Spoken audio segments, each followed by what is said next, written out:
What's up, everybody? This is Ricardo Rodriguez. And Matthew Messick. And this is the Profits Over Wages podcast. Welcome to another episode of the Profits Over Wages podcast, where we do weekly interviews with highly successful business owners and entrepreneurs. We discuss life, business, and entrepreneurship to bring forward the lessons learned from success and failure, and most importantly, have fun while doing it. On episode 43, we sit down with Boyan Salha. He's the founder and CEO of Best Fit Homes and Real Estate Done Simple, a Chicago-based real estate investment club focused on the success of new investors and entrepreneurs. Originally from Bulgaria and a former Swiss-trained watchmaker, he moved to the United States in 2010 and started investing in real estate in 2012. Since then, he has flipped and rented over 75 properties. Boyan has a wife and a 4-year-old daughter and sometimes still finds time to repair a Rolex for a friend. Now, onto what you will get out of this episode. Boyan shared with us his journey from Bulgaria to America and his dream of becoming a real estate investor. We also talk about why coaching and finding a mentor is important to take you to that next level, and why you must stay true to your vision and never let anything or anyone stop you from achieving your dreams. Lastly, Boyan also gives advice on how to weed out and hire the right contractors, making tough decisions, and managing life and work balance when having a family and working long hours. Enjoy the show.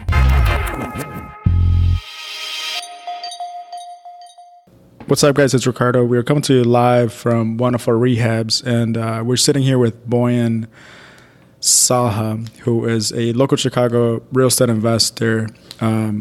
Welcome, man. Thank you for doing this. Thank you, guys. Thank you for having me here. I wanted to meet you here because, kind of to tie this together with what we've been doing, you actually led us into one of your recent projects. And it was kind of cool to kind of see it from like when you took it, like when you first bought it to like when you were done with it. But you mostly do flips, but this was a rental. Why have you decided to kind of start doing rentals now? So I started in 2012 in real estate. I just want to give you a little bit of a background.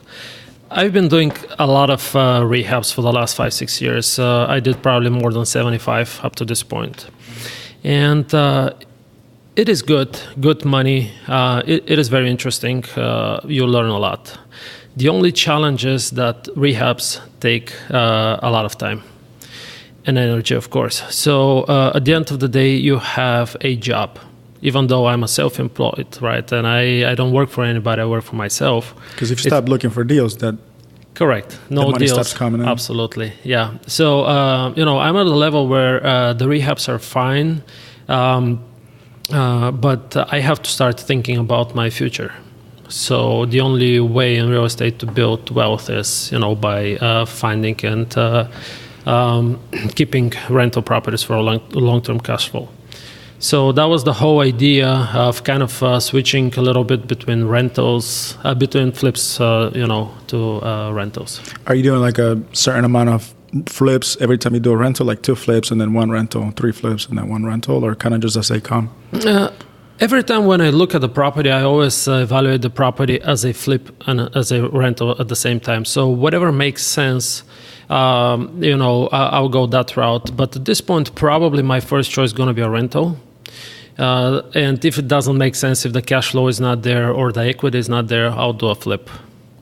But it's not like I can, most of the people, they teach like you can do three flips and then buy 1 rental. No, it's I will be very happy if I can do 1 flip a month and 1 rental a month.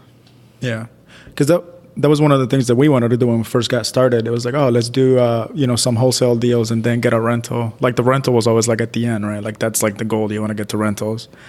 First or second deal we ever did was a 3-flat rental. It's like, but it was just like the right opportunity at the time, so we did it. You know what is happening in our society nowadays? We want kind of instant gratification. So we cannot wait 5, 10, 15, 20 years to see those returns from the rentals, right? You're like, I'm going to wholesale it. I'm going to have like money coming in right away, or I'm going to flip it. I'm going to have money in 4 to 6 months. We're not patient. We cannot wait. And so probably that's why we are not, eager to wait for the long term. So part of you bringing us in to check out your deal was for a series that we're putting together right now called Show Me Your Flip, which is going to be on YouTube and Facebook. And that series you could follow along from when an investor, whomever we're featuring, is going to bring us into their deal from the beginning, like a few days after they close, and walk us through the entire rehab, all the numbers, how they funded it, how they found it. And, we stopped a few times. Actually, we stopped 2 times while you were on the rehab, right? After you demoed it, after you had done cabinets and all that. So I know the episode is going to be coming out later, but just to give people an idea of the type of deals that are out there, if you could kind of break down that rental as far as, purchase, rehab, what the potential appraised value is going to be and all the numbers. Yeah, so we purchased that property for $735,000. Initially, our budget was $30,000 to fix it all. A lot of people are like, when it's a rental, they don't change certain things, they don't do certain things. Maybe it's my mindset being a rehabber for so long. I still see value if I put new cabinets in a rental, if I put granite countertops in a rental. First, it's more durable. It's gonna last much longer than any other type of wood or plywood, whatever they put. I haven't even put those type of countertops ever in my life. I don't even know how much they cost. Probably less, but if the kitchen is not if the kitchen is not big, how much you're spending more on nice countertops, right? Right, you could get a slab for $800. Absolutely. I would like $600 even if you go with the cheaper granite. That is true. I would like to have stainless steel appliances, windows were in bad shape. So the only thing I kind of didn't expect to change was the furnace. I kind of wanted to give it a try for another 2, 3, 4 years eventually. But, after looking into it, it was extremely bad and rusty. So I decided, instead of having a phone call in the middle of the winter that the furnace is not working, I decided I'm going to change it now and be done with it, right? So actually the initial budget was $28,000. I said 30, with the contingencies. So we're kind of over budget with $2,000-$3,000, but at the end of the day, everything is brand new in that house. You guys seen it. So we're at $73,500. At this point, the rehab is $32,500 approximately. So I'm around $106,000. Plus holding cost and closing cost, and I'm assuming that house is going to be appraised at $130,000 to $140,000. Okay. And then what about the rent, the monthly rent, and the cash flow after all expenses? So this is a 4-bedroom, 2-bathroom house, and it's in an area where Section 8 actually pays a lot of money. For a 4-bedroom bathroom, the voucher is around for a 4-bedroom house, the voucher is around $2,500.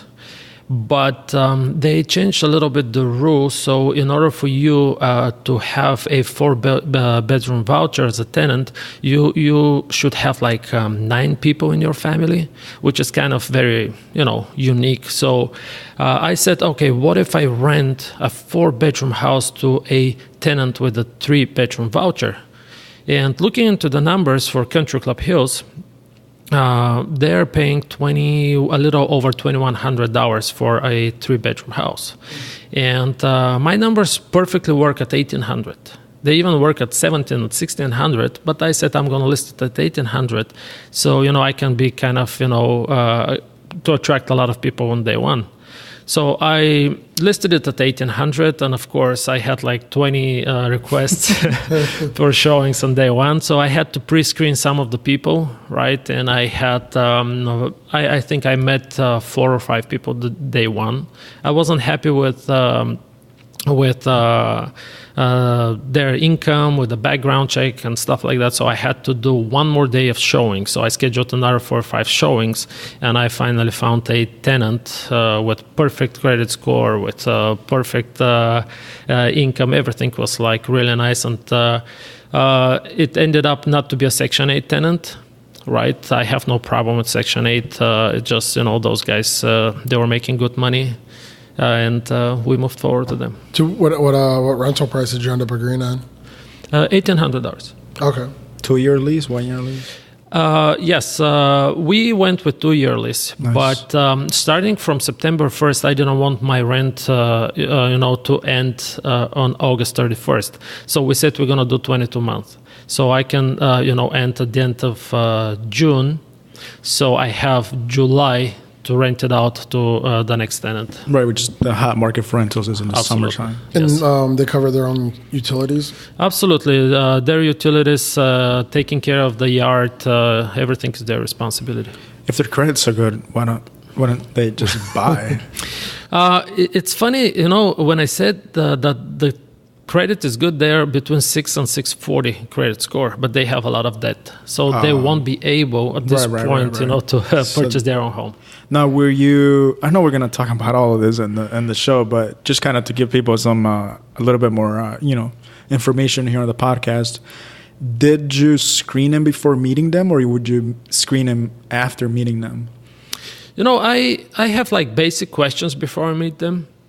First of all, I know in not only with the tenants, in my business as well, I look how people communicate with me.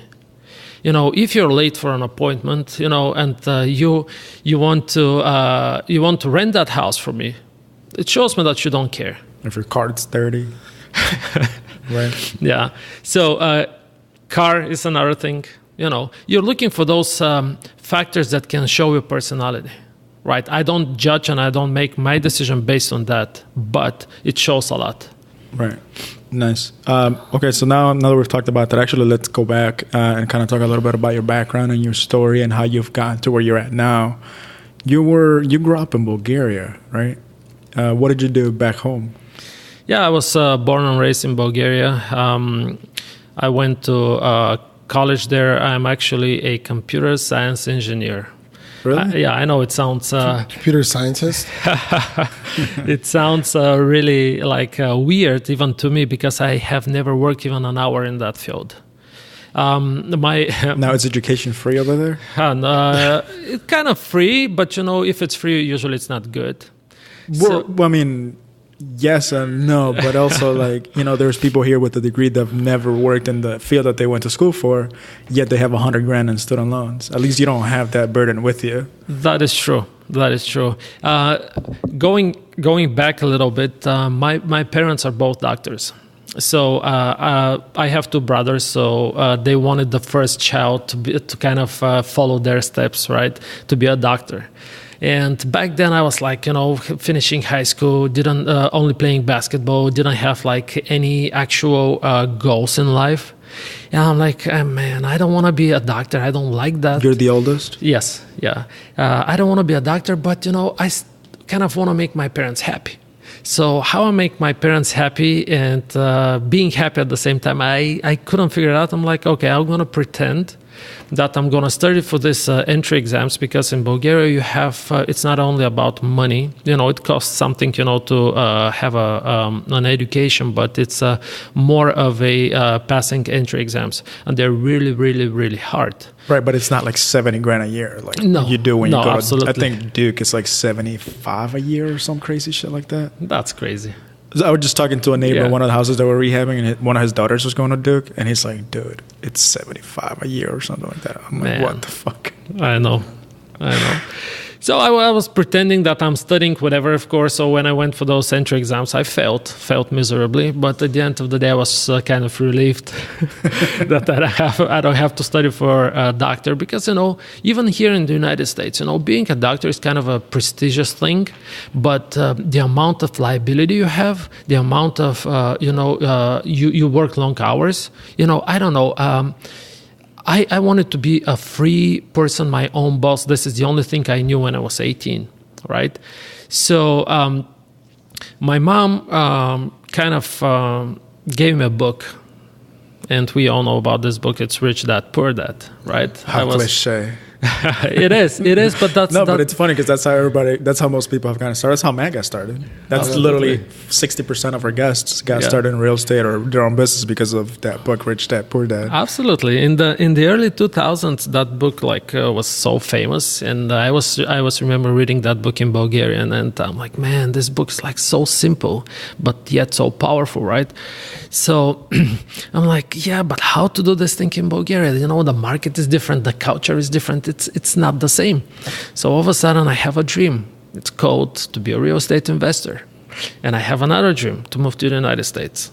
Nice. So I visited the United States in 2003 and 2005 on a cultural exchange program. You're like kind of a college student. You come here during the summer. You work the most miserable jobs ever, right. but you're happy. Barista. No, that was an upgrade. I was talking about like McDonald's and stuff like that, whatever. But I was happy. I was happy as hell, right? So I went back to Bulgaria. I was fascinated by watchmaking because my mom's brother was a watchmaker. So he kind of started teaching me watchmaking, and I was helping him. And I saw that he was making a lot of money from small things. And I wasn't fascinated by the money that much, but by the freedom and the things he can afford with the money. So I'm like, Mom, I don't want to be a doctor. I don't want to, deal with this nonsense. I want to be a watchmaker. My mom was like, what do you mean a watchmaker? I'm like, look at your brother. He's making more money than you, working less than you, and has more freedom than you. So I started helping him a little bit until I decided I'm going to open my own watch repairing shop in Bulgaria, and then a second one. Then I went to Switzerland, graduated there as a watchmaker. So 15 years of my life I actually spent repairing watches. And I knew that this is going to be my ticket. This is going to be my diploma, the thing I'm going to be using to move to the United States. So I applied to a few jobs here and there. And one guy actually here from Chicago said, come. I'm like, wow, very good. I closed everything in Bulgaria. I was like the happiest person in the world. Didn't have much money. I'm like, I have to make it work. Probably I can survive like 45 days to 60 days with the money I had back then. Mm-hmm. So I came here. It was a little kind of a rough start, between paperwork and starting with him and this and that. I lived actually here probably 5 minutes away from where we are really? Right now. Yep. That's funny. In a small room and a bathroom, but I was happy. I was free. I was free to chase my dreams, right? So I started with this guy. I didn't care about the money. I didn't care how much he's going to pay me. All I wanted is to survive. Did you know anybody here? No. Isaac, my friend and ex-partner, he was here before me. Probably, I don't know, he moved here probably 2008. I moved here in 2010. But he was like very fresh and young, so I couldn't like ask him for much. Right. So I was at a point where I had literally $100 in my pocket. And I haven't started the job yet. So it was like a very stressful situation. So I said to my ex-boss at the watchmaking store, I'm like, hey, listen, I want to start. I don't care about the money. So when he heard that, of course, he's like, okay, come here. I'm going to give you $14 an hour. I'm like, oh my goodness, $14, whatever. That's still not bad, dude. How long ago was this? It is bad. A watchmaker makes like 30. No, but I'm saying like you can still survive. Yeah, absolutely. Yeah. But not if you went to like Swiss, No. Yeah. Yes. You're right. When you have this higher education, probably the highest education in watchmaking, you're kind of expecting more. So anyway, I spent probably 2.5 years working for him. But I'm like, I don't know why I'm wasting my life here. I didn't come for this. I want to be something more. So I started, taking training. I went to Rich Dad Education. And we spent like $25,000, $30,000 with my wife. Money we didn't have. Thank God she had a credit card for like $40,000. So we put everything on the credit card.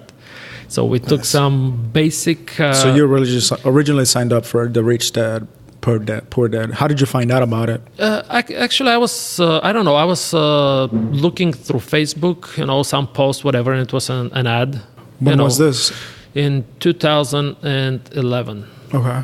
So like I was still working as a watchmaker, but I was looking, how to move forward with my real estate dream. Did you know that was like the ripe time to be in real estate? Like when literally prices were the lowest, or did you have any idea at all? Had no idea. I was like so basic. I haven't seen a sump pump in my life. In Bulgaria, we don't have sump pumps. We don't have flooded basements the way we have flooded basements here, right? I didn't know what is a mortgage. And the funny part is I go to this 3-day event, right? And I see all these people like asking these questions, and they're like so smart. And I'm like, oh my goodness, what I'm doing here, right? But I'm like, no, I have to kill this voice in my head. I came here for that. So that's my dream. I'm going to, follow through no matter what. So we took those classes, then we were book smart. All of a sudden, we know some things, right? But it's not enough for us to make things happen in real estate, right? So they told us, go to the local RIA. Find a RIA, Real Estate Investment Association. Find a networking group, meet people, you're going to grow that way. I'm like, well, okay, whatever you say, we're going to follow. Yeah. We don't know much. So we started with the RIA, and we were so blessed from day one. We found people who were like genuinely happy for us, who wanted us to succeed, who wanted to help us. Which RIA did you first go to? There's a few of them. I don't know the name of the RIA, but that was actually a RIA for the company I was working for after that. Yeah, no, yeah. So, I get who you're talking about now. Yeah, so we they had a coaching program. We paid $10,000. We did 3 deals with them. And all of a sudden, I'm like, man, I don't want to do this watchmaking anymore. I'm so limited. I have 1 table, 2 hands, and how much you can produce per day, per 8 hours, right? It's not scalable. And all of a sudden, my phone rings. And the CEO of that company, we did the coaching with, he's like, hey, you ready to start? I'm like, to start what? He's like, you ready to start? I'm like, what do you mean? He's like, we're looking for a project manager. I'm like, huh, me? What do you mean? I did 3 deals with you guys. I don't know much about real estate investment. How much were you involved in those first 3 deals? Like they walk you through the whole thing, or was it more like just kind of watch me and shadow me? No. I mean, it depends on person's personality. For me, I was very hands-on. I wanted to make decisions. If I didn't know something, I will go and ask. But I wanted to be my decision to be the end decision. I didn't want them to kind of talk to me and they make the decision. I wanted to build that confidence in myself that I can make the decisions, even though I made a lot of mistakes. Yeah. Right. Now, so I wanted to talk about this a little bit, just because there's a lot of people out there that are against paying somebody to coach them and walk them through deals. What was it? Because you had already paid $30,000. You're already $30,000 out of pocket. What made you be like, yeah, I'll pay another $10,000 if you show me how to do this? What was like the value for you that you got out of that? So when you pay $30,000, you're becoming book smart, as I like to say. You learn what is possible to be done within the real estate world. You're going to be wholesaling, you're going to be rehabbing, you're going to be buying and holding, you're going to be lease optioning, whatever you're going to do, right? Mm-hmm. But you don't know how to do it, and you don't have the confidence to do it. Right? So you need somebody, a mentor or somebody more experienced than you to hold your hand and, move you forward, or you're going to be stuck. I see a lot of people, they go and they buy education after education after education, and they don't pull the trigger only because they don't have the confidence to do so. You need that somebody who can actually put you in a situation where you're going to grow. Right. Somebody who's done it before. Absolutely. So you need a mentor. To everybody who who already have taken some classes and stuff like that, you need a mentor. You need somebody who can show you how the things in real world actually work. Right. And then, so let's go back to that, how you were, like, after that transition, once you started working with him, you did 3 deals with him, he called you, hey, you want to project manage? And you're like, I've never managed a project before. What do you want me to do? Yeah, but they said, you have the desire to do so you're going to learn. I'm like, sure, I will. So I didn't ask about any money. I didn't ask about anything. I talked to my boss and I said, hey, listen, I came here not to be a watchmaker. And he wasn't surprised, I think, at that point, because, my personality is like, if something is wrong, I will tell you directly in your face, even though you're my boss. Right? And he didn't kind of like it. He liked, to surround himself with people who are going to listen to him, Right. even the nonsense, even if he does something, that is complete nonsense. So I'm like, hey, listen, I am willing to stay as much as you need me here. I'm not leaving tomorrow. I want to help you out, find a new watchmaker who can substitute me, because at that point when I was leaving, I was already managing his store. So he's like, this and that. But I'm like, listen, you need to understand something. You don't need me here. I'm not that type of person. I'm going to be locked in the office all day and I'm going to be quiet, right? Plus, I have a dream. I came here for that dream. So we started working with that company, and I was kind of, was in a training for probably 2, 3, 4, 5 months, and all of a sudden, we changed the structure, how we find deals within the company, how we structure the whole process. So we were able to find 20, 25 deals at the same time. So we had 20, 25 active deals at the same time.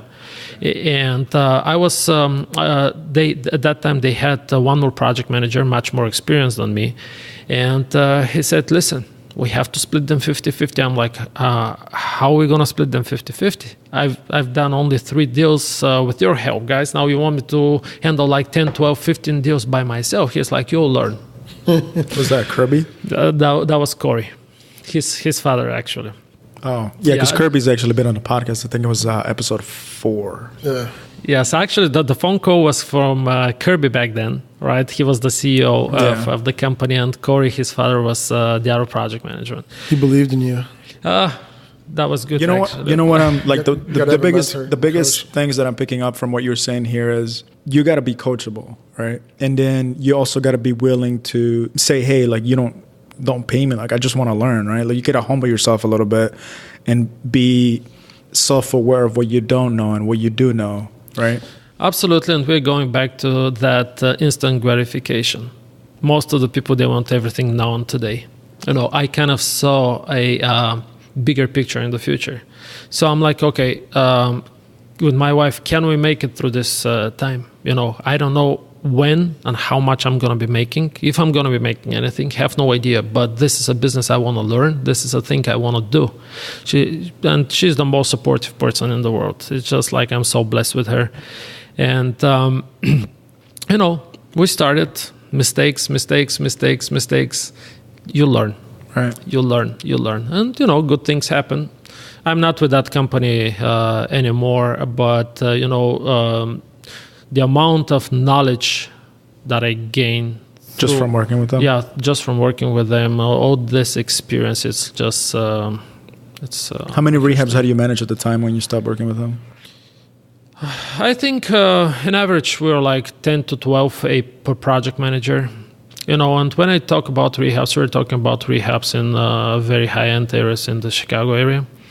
And they were all like second story additions, back additions. So like pretty much what we're sitting at right now, $200,000 worth of work. Correct. And when we have the same challenges and the same problems and at the same time dealing with the same nonsense for permits and city, and you don't know much about it, like you are having sleepless nights like one after another.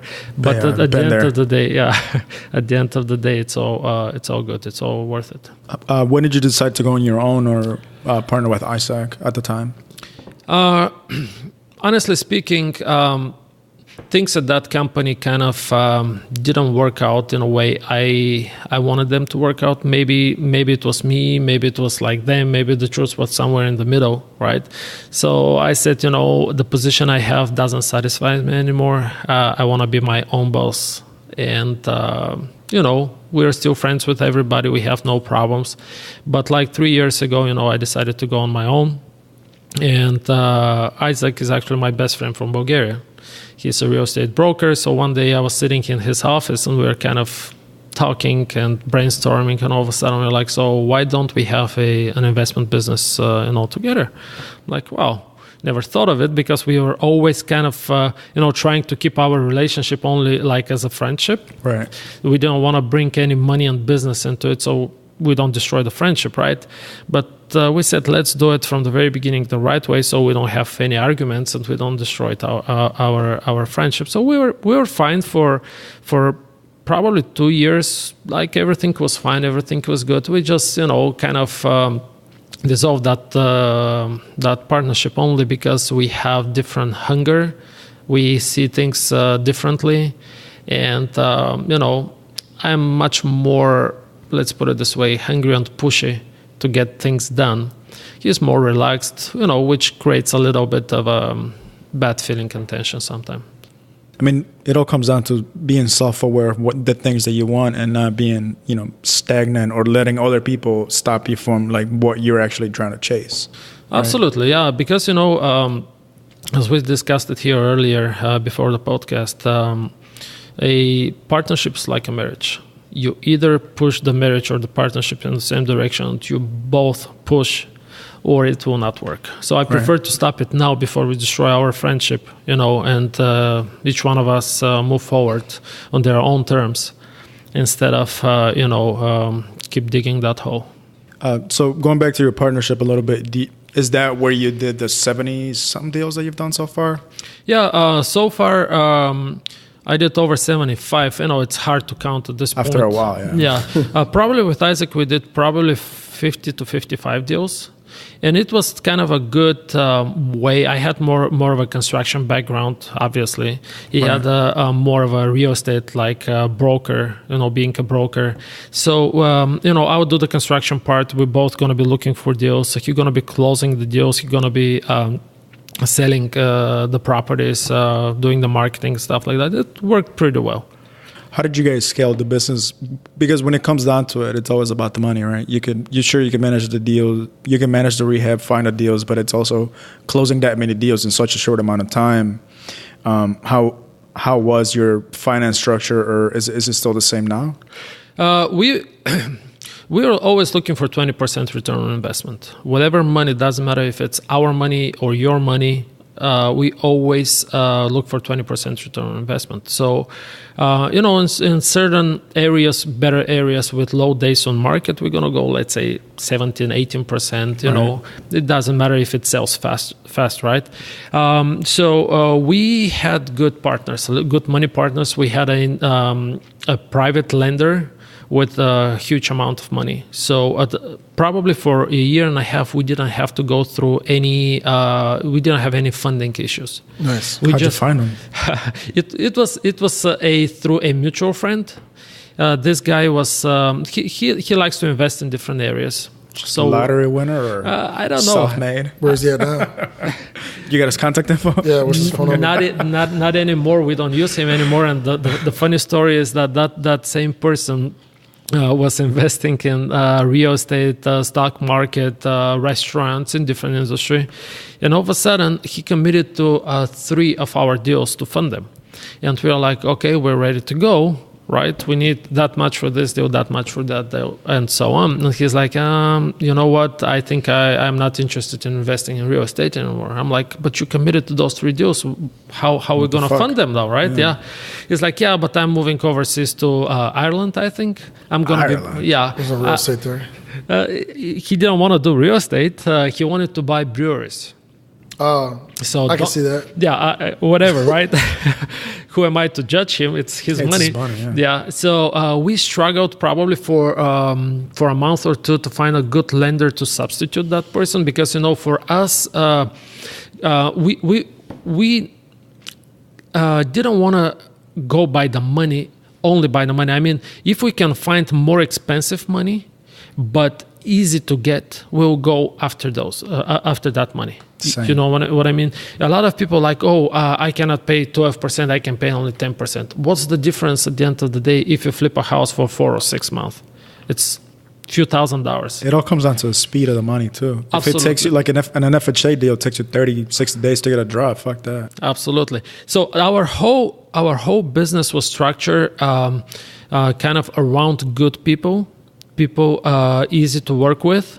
That's how we were able actually to produce and to have the speed we need to be able to close so many deals. A lot of people are like very picky. We were not. We just wanted our numbers to be there, the 20%. After that, if you want to make $1 million out of us, whatever, feel free, do so, right? Yeah, so. Now, for somebody who's just getting started, because that's usually the biggest struggle that they think it is, getting the money, what would you advise to them, for somebody just getting started to find either private partners or finance deals? So the biggest thing for real estate investors to find deals. Nothing else, deals only. I do believe if you find a great deal, you will find partners, you will find brokers to close the deal, you're going to find private or hard money lenders to fund the deal. You're going to even find a JV partner with knowledge in construction and so on. A lot of people, they're just starting, and the first thing they do is they go and open an LLC. Now they start paying all these taxes, and now they have to use a CPA and this and that. And I don't think this is the right way. The right way for everybody who is just starting is to learn how to find deals, how to evaluate deals, how to market for the deals. And step by step, they will learn the whole process from closing to closing. I mean, I don't see a necessity to open up a company unless closing is scheduled. You could always assign a contract to a company you open 3 days before the closing is scheduled anyway. Exactly. Yes, but now, right? Most of the people... Oh, yeah, we totally started a company way before we had a deal. Correct. Yeah, so you spend money for something you don't need instead of kind of save your money and use the money for marketing. But I feel like that's also a crutch from a limiting mindset of them thinking that they don't have the money to close a deal, where instead they should just be like, as long as I find a deal, the money's somewhat going to come. For all our deals, we get the deal under contract first, and then we pitch it to investors. So we literally have no money to fund it until as closing's approaching. And it's worked almost every single time except once. Yeah, there was one time I kind of fucked. Absolutely. Yeah, but if you meet people, if you go to RIAs, if you network with people, sooner or later you're going to meet the right people.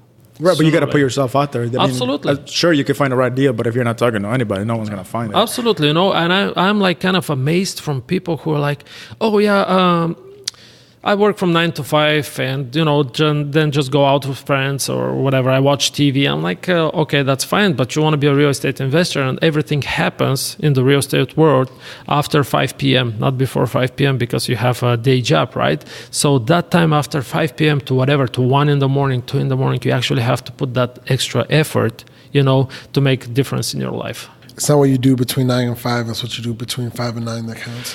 Man, I work a lot.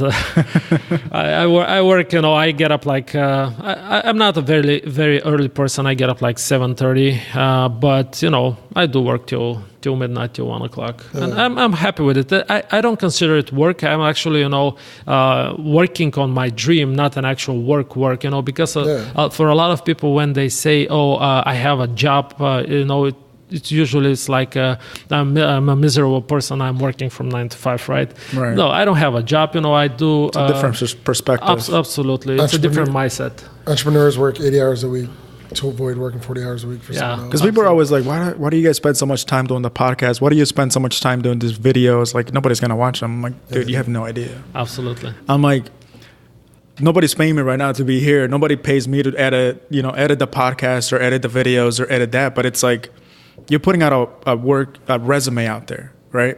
The podcast and the videos has literally allowed us to raise funds. Hundreds of thousands. Literally so much easier. It's not about how much you're getting paid. It's about the 10, 15, 20 year point of view, right? People are like, yeah, you're not going to pay this week. I'm like, yeah, but I'm going to make so much money over the next 20 years. To know how passionate you are about something, the other passionate people want to work with you. That's why you're here. Plus, you expose yourself, You open the doors. You're opening the doors to meet new people, right? New people, and kind of explore different areas in real estate, even if it's even if it's like a podcast or interviewing people. The vlog you have. Not only that, but we get to meet amazing people like you, man. Oh, yeah. Talk about your story. To talk about the American dream, dude. That's awesome. We get to inspire others with stories like yours, and then we get our reviews that we've gotten in have been like. People are really inspired by, the guests that we interview and the stories that they tell. But let's talk about what's next for you now that you're essentially on your own. I am. I'm happy about it. My energy level is up again. My dreams are in my head again. I'm dreaming again. I'm seeing clearly now, only because I don't have the kind of the breaks, of a partnership that is not working. Not working for me. It works. It works for today, but it doesn't work for tomorrow. If you understand what I'm saying, I don't see the big picture long term. I mean, there's lumps here and there. Every partner is always going to have a little bit of a downtime depending on what's going on in their personal life. But it all comes down to having the same vision long term. If you don't have that same long term vision, things are not going to work out. Absolutely. Yeah. So at this point, I do flips, but my main goal is not flips. It's more of a general contracting, project management for other investors, and buying rental properties. So is that something that you? Because I know we were talking last time, you say you've started managing rehabs for other people. How many are you working on right now? I have 4 working with other investors. I don't manage. I directly work as a GC. Those are people who usually find the deals. They have the money. They don't have the time to do it, or don't have the knowledge to do it. So it's so much easier for me because, through all these subcontractors I went through in the last 4, 5, 6 years, I do believe I have very good guys. I have guys who I can easily manage without being there over the phone. So I don't waste time going visiting properties every day like it was before. So I will go there probably once a week.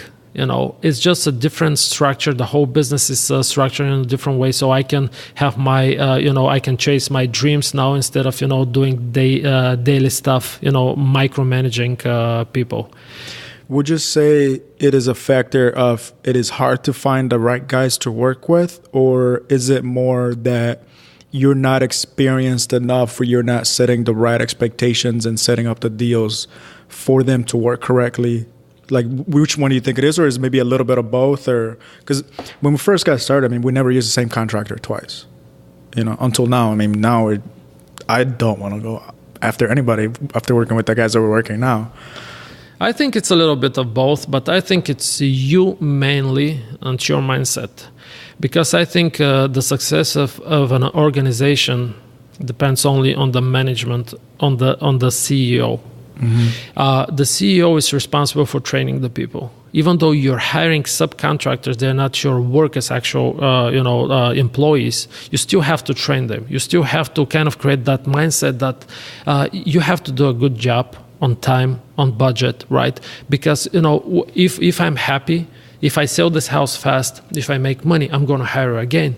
Right? Most of the people, they don't, as simple as it sounds, they don't realize that when they get paid per project, let's say they're going to make $10,000, right? Yeah. And if the project is 6 weeks project, let's put it this way, they don't realize that if they do it for 4 weeks, they're going to still make the $10,000 per job as an independent contractor, as a subcontractor.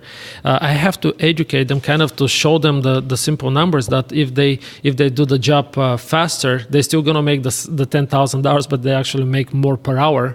Right. And they can move forward to move on the next job and make more money. A lot of people, they're like not working. Do you working. tell them that? Oh, of course. I'm very bold right now with the people I hire. I'll give you like a funny story. The last guy I hired, actually, we did 4 or 5 projects with him. But when I met him, he was recommended by somebody I was working with already. But, that recommendation means nothing. I can always say I recommend somebody, but what does it mean? So yeah, people have recommended plenty of people to us, and then we end up getting fucked. And I'm like, come on, man. Yeah, I know. So our conversation when we met was like, can you take a picture with your phone? He's like, yeah. I'm like, okay, would you please take a picture? I'm like, what do you want me to take a picture of? I'm like, doesn't matter, just take a picture. So he takes a picture of a wall. I'm like, can you send the picture to me? He sends the picture. I'm like, he's like, oh, what is all this about? I'm like, are you Mr. Miyagi? I'm like, I'm getting there. Give me a second, right? So let me ask you, Three more questions before we move forward, with the work that is needed here. Is your wife pregnant? He's like, oh, wait a second. Now you're going to ask for my wife? I'm like, no, listen. Is she pregnant right now? He's like, no, she's not. I'm like, so you're not expecting a child in the next 9 months, right? He's like, no. Okay. Is your mom in a good health? Oh. Silence. All the excuses? Yes. I'm trying, to show him that I already know all the excuses, right? Oh yeah, my mom is in a good health. I'm like, so, God forbid, but she's not dying 9 times in the next month or so, right? How's your car? Yeah, absolutely. Next thing is, how is your car? Do you have a spare tire in your trunk? Man, you won't believe it, right? We all know these excuses, and they're like, listen, if you want to work with me, I'm very easy to work with, but I don't tolerate excuses. Right? This is the one thing that pisses me off so badly, so fast. I will not work with you if I hear excuses after excuses after excuses. We are human beings. Problems gonna happen. Shit happens. Man. Absolutely. We're gonna talk about it. We're gonna be honest in our relationship. We're gonna move forward. With this guy, he was a jackpot. We actually had a contractor that we hired, and his mom wasn't in good health, and he was flying back there every other week, it seemed, to go visit her, or at least he said he was. So that's actually a good question to ask. So he essentially, it's real to he essentially spent all the money that we gave him for the rehab on his mom and never finished the rehab. Yeah, and walked away. So to that point, maybe you're going to ask me, maybe not, why I'm a general contractor. I didn't want to be a general contractor. My main goal is to be an investor. But through the years, and after doing so many projects, what we do is we hire general contractors, right? So we're expecting these people to manage our money, the time, and the people, the subcontractors. So that's a huge burden on them. Oh yeah, I mean, you make the money. Sure, you make the money when you buy and you secure it when you sell it. But it's like when it comes down to the rehab, that's literally what's gonna kill your deal. That's the difference between making 50 grand, 40 grand, 30 grand, or owing 50 grand. Correct. Or owing $100,000 in some cases. Absolutely. So I was extremely tired of firing general contractors, and the biggest problem is when you fire a general contractor, you're on square one. Even worse, you're not at square one because you're going to be wasting so much time finding a new person because all the permits are in the general contractor's name. All the subcontractors gonna go away with that general contractor, so you're in a huge mess. So I'm like, okay, so do I want to be a real estate broker or a general contractor? I'm like, brokers I can find everywhere, right? Even if the broker is not very experienced, they're gonna find a way with the attorney and this and that to close the deal. But the general contracting, this was the biggest problem I had. So I'm like, okay, I'm gonna become a general contractor. Now I hire the subcontractors. I control the whole process. I control the money. I control the timeline. I control the quality, I control everything. So if you want to fire your plumber, you fire your plumber, but the project doesn't stop, right? You move forward with it, you just replace the plumber. And you've started doing that for people in the last 6 months or so? Yeah, because we are kind of on top of the market at this point, I don't want to be in big projects. Over leverage or something? Correct. So even my projects nowadays, they're like $150,000 to $180,000 purchase price. I don't go above, let's say, 320 ARV. I want to stay with the mid-range, and I'm very happy with it. I can be in and out of a project within 30 days. That thing sells fast.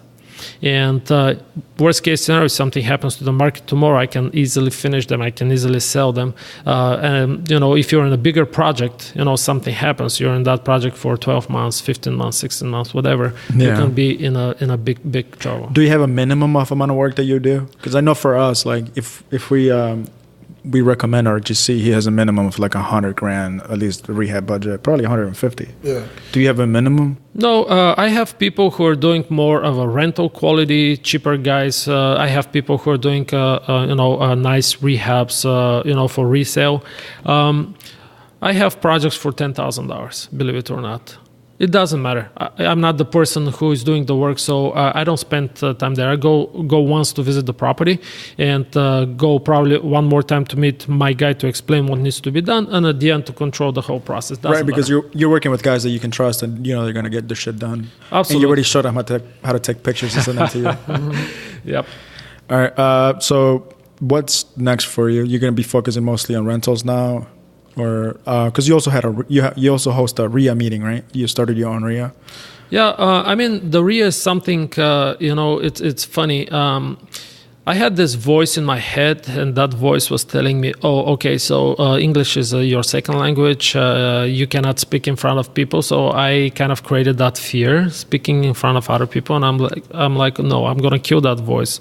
And the way to do it is to create a RIA. First of all, because I would like to give back to people who are just starting, would like to help them. And also kind of wanted to talk in front of other people, right? That's awesome. So that's how I started the RIA. Yeah, the RIA is kind of, building up step by step. We have like 15, 20 people coming every time. That is moving forward. Flips, I will have to do flips on general contracting because I have to be able to pay my bills, right? Right. But again, the long-term, vision I have is kind of to build that rental portfolio.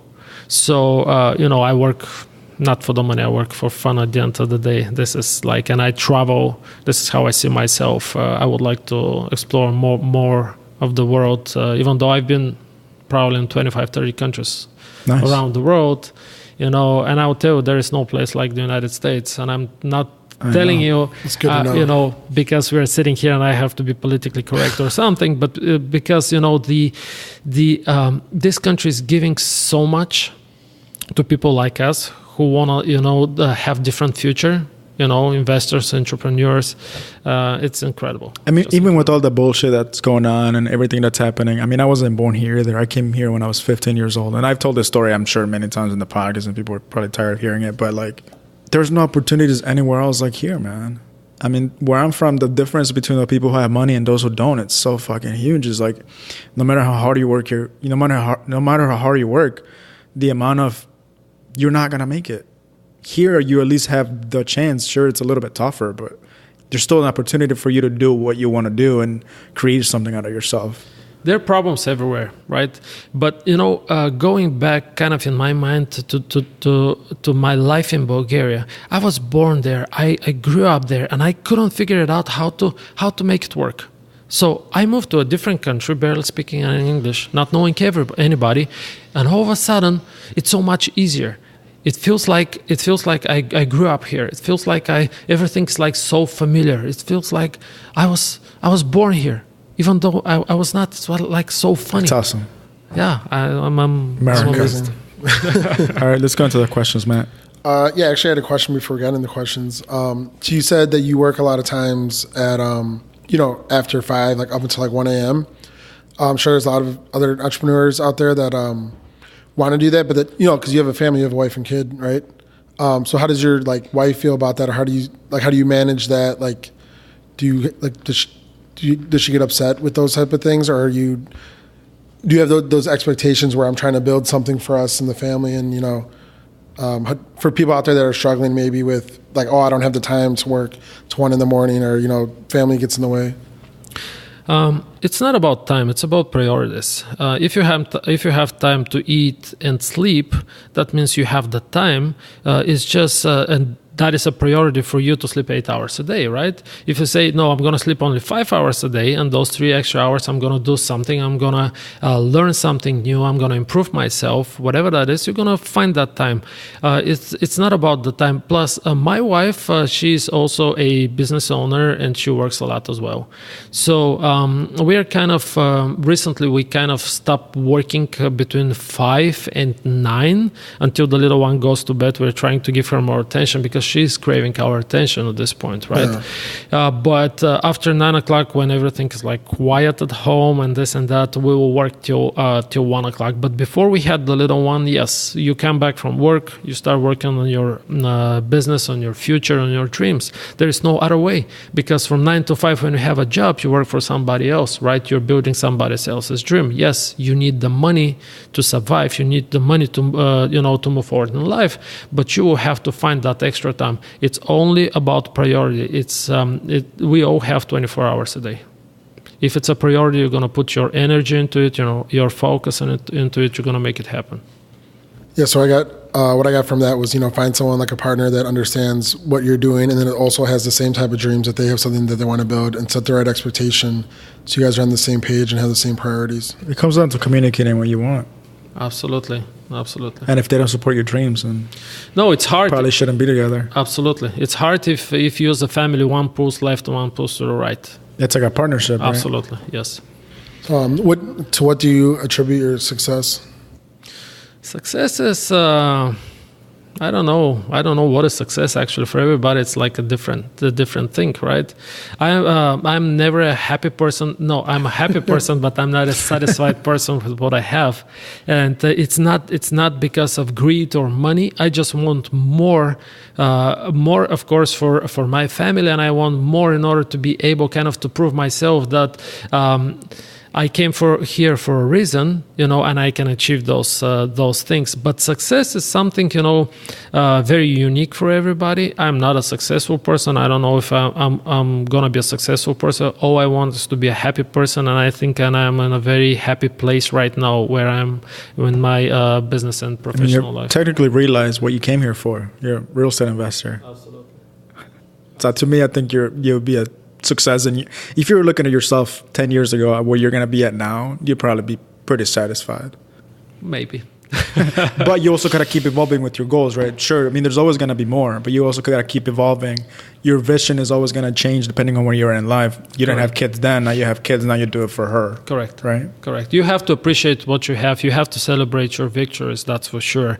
But if you say, I'm satisfied, that means you're putting a barrier in front of yourself, and you're kind of, I'm in my, kind of in that, and putting yourself in that box. I'm satisfied and I will stay in that box, and you will never grow, right? If you had one piece of advice to someone just starting out, what would it be? Learn the business the right way. Don't rush, don't compare yourself to other people who are more successful. Don't say, hey, you see this guy, he's doing like 5 deals a month and I'm doing only one, I'm a failure, or this business is not for me. Learn from that person who actually is more successful in your eyes, but don't compare yourself to them. Learn the business the right way, do it at your own speed, because I think that if you make small mistakes in business, that's very helpful. Right? You're going to learn, you're going to grow. But if you make big mistakes because you rushed something or you don't know something, that may take you years and years to recover after that. There's always somebody there's always going to be somebody doing better than you. Absolutely. Always. Absolutely. Learn from them. Partner with them. Except Jeff Bezos. What is your best hiring tip or secret? We could go for contractors on this one. Yes, I was going to say. I said communication is the biggest thing, because if I have to call you 10 times today and you didn't pick up the phone even once, or I texted you and you don't see that it's necessary to text me back, right? This is something that causes a lot of stress, and I cannot manage the project the way I want to manage the project. That means I have to drive 1 hour, for example, to visit you to see that you're actually working there.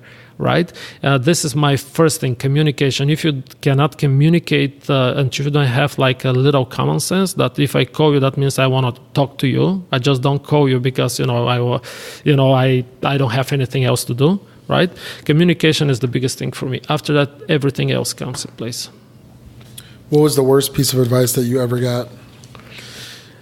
I don't recall having bad advice. I mean, every advice is a good advice. It depends how you take it and what you do with it. I don't know if I have like a worse piece of advice. All right, so I guess to kind of switch it up a little bit, is there a piece of advice or something you read recently that you still follow? Like maybe somebody gave you some advice and maybe a year later or months later you still follow it. What's a piece of good advice that you got? Yeah. I mean, a lot of good advices. I listen to a lot of speakers. I listen constantly in my car to Tony Robbins, Les Brown, and other people. All the advices, they're like pretty basic. You have to be consistent. You have to grow. You have to educate yourself every day. Those are the things that kind of make me tick. Those are the things that excite me, and I just want to learn. I want to educate myself. What do you wish you knew before you started? It's good that you're going through all these questions, but the funny part is everything that happened in my life, the good, the bad, and the ugly, I will never actually change. Only because whatever happened actually brought me to the point where I am in my life. It's crazy how that works, right? Yeah, absolutely.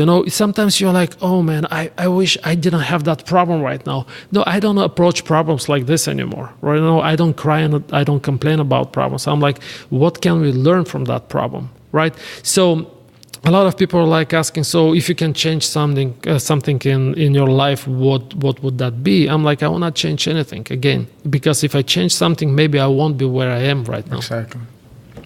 What did your parents do? Doctors, man. That's fine. They're both doctors. Better question is when you decided to move to America, what were their feelings about it? What did they tell you? They were happy and sad. Sad because I'm gonna be kind of far away from them, but they were happy because I'm following my dreams, and they knew that I'm that type of person who cannot have a boss. I cannot have a job. So they were actually happy for me. Of course, a little scared too, moving to a different country, barely speaking the language. Are your siblings still back in Bulgaria? Actually, I have two brothers. One of my brothers lives in Vegas, and the other one is still in Bulgaria, and he seems to be happy there. They're both 6'5"? Are you the tallest one? No, I'm 6'3". To me, you're 6'5", man. Oh, okay. Are you taller than Josh, or is Josh taller than you? I think we're the same height. Do you have a morning routine? I don't. Most of the people, they listen or do some things, whatever. My morning routine is to get my coffee, so I can wake up, and start my day. So you do have a routine. Okay, you can say that. It all comes down to what works for you, right? Absolutely. But you also gotta try out things that maybe work for some other people. But you're never gonna know if that's gonna you don't know if you're a morning person until you wake up at 5:30 in the morning every single day. At least you gotta try it out and then be like, yeah, this doesn't work for me. Correct. I'm trying. You did that. It's called a job. I'm constantly trying different things, right? But for example, after going to Tony Robbins, I started doing his morning exercises and you jump in your pool too? Yeah. No, I don't have that pool. But anyway, I'm not a morning person. That's for sure. I prefer to work, late nights. I think that it's kind of better for me. It's who I am. I like better the morning, but it's the same thing. Nobody's up. Just like when you work late, nobody's up. Absolutely. It's the same. It's literally the same thing. Ricardo's bedtime is 10 p.m. If I text me after that, I never get a text back until like 6. Oh, that's good. What works for you? What living or dead person other than family members do you most admire? Say again?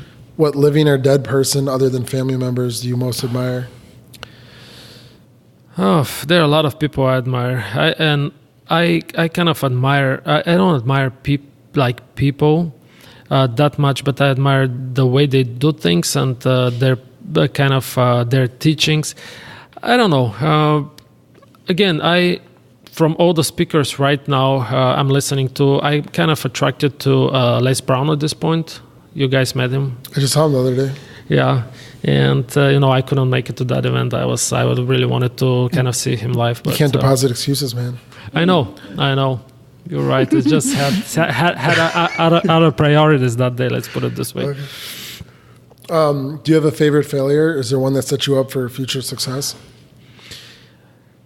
Oh, as I said, I love those questions. I don't have the right answers for you. In a way, like it's not only one failure or one success that's gonna determine your future, right? It's gonna be like I fail every day, and I succeed every day, and I try to learn from both, right? I cannot recall only one big thing that happened in my life that kind of changed my future or where I am.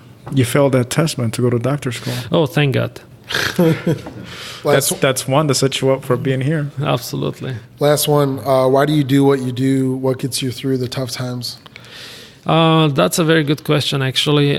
First of all, it's my dream, right? Now I also see it as a providing for my family and for the future of my family. what I do, I don't do it for money. A lot of people are starting this business, with the idea that they're going to be making a lot of money. When I started, I didn't know if I'm going to be making money or not. I was just following my dream. I think that educating myself gives me that confidence that I can do the business. You have to stay motivated, in order to be able to do your daily stuff. But you have to find a way to be inspired by somebody or by a group of people in order to be able to move forward, to succeed in this business. I have. It's a combination of things. A lot of people, they have a certain situation or a certain person they admire or a certain goal they're chasing. All I'm chasing is, my dream, and that dream is, to be financially free, in order to travel, in order to, not to stress about money, because, stress is number one killer nowadays. Nice. Where can people find you? So they can always find me on Facebook, Instagram, LinkedIn. If you guys allow me, I can share my email and phone number. Yeah, because if people want to hire you or they want to inquire about you managing projects for them, what's your email? So my company is Best Fit Homes. So the email is info@bestfithomes.com. Or I can share my cell phone number. It's 773-750-9588. If I'm busy, probably I will not answer right away, but I will definitely return every phone call. Yeah, I'll put them I'll put both on the show notes as well. Where in Chicago do you manage projects? Where's your boundaries? I don't have boundaries. The only areas I stay out of are the Chicago South Side and Chicago West Side. Kind of high crime areas. Same. So suburbs, the rest of Chicago, I'm fine. Awesome. You live in Hoffman Estates, but you manage projects in Lansing, right? that is true. We are in a different type of market. 2-3 years ago, most of my work, probably 90%, was in the north suburb and north part of Chicago. Now, to make really good money, it's I'm not saying it's impossible, but it's really hard to do it in the north part. So we moved, probably not that we moved, but most of our businesses, 90-95% of it, is in the south suburbs, even Lansing. Awesome. Thanks, man. Really appreciate you giving us your time. Yeah, man. Thanks. Thank you. Thank you guys for having me here. Thank you. And that's it for another episode of the podcast. Hope you enjoyed it. One last thing before you head off, though. Please don't forget to subscribe, rate, and leave us your thoughts on iTunes. It would really mean a lot and help us reach more people. You can also find us on Facebook at Profits Over Wages Podcast, as well as on Instagram and YouTube. Until next time.